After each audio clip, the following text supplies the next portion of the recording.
Hey there, this is Jeff Worden. Today's main feature will be alternate history. Specifically, what if the Confederate States of America had not lost the Civil War? First, let me go over some basic American history.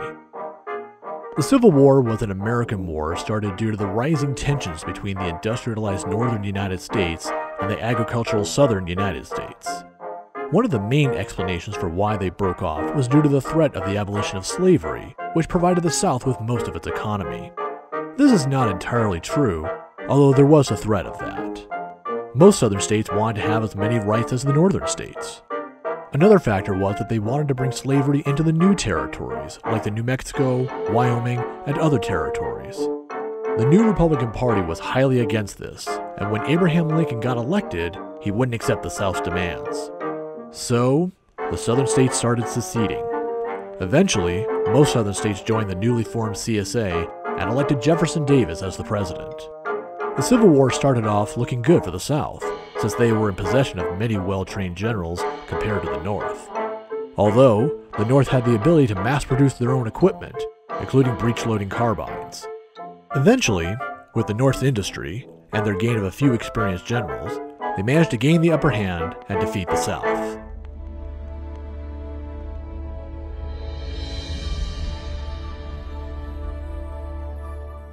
Now,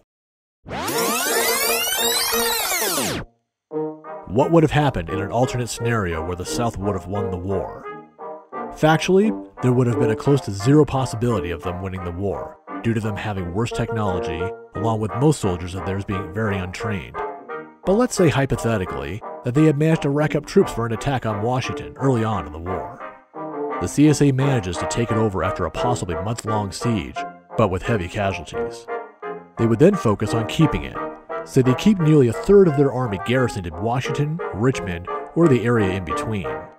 By doing this, the US might make a peace treaty in exchange for Washington, D.C., Louisiana, and other important territories.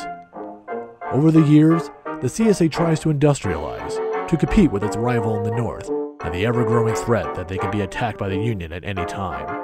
The US loses one of its main resources, cotton, and has to import cotton from other countries to create textile enough to match demands.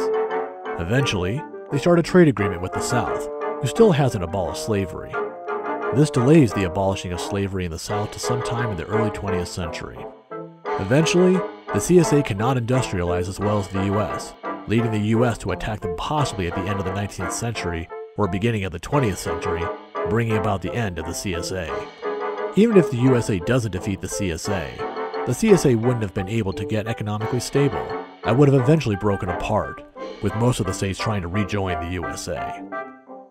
I'm not trying to put in the books what would have happened, but rather tell you one of the many possible scenarios that could have happened if the CSA had not lost.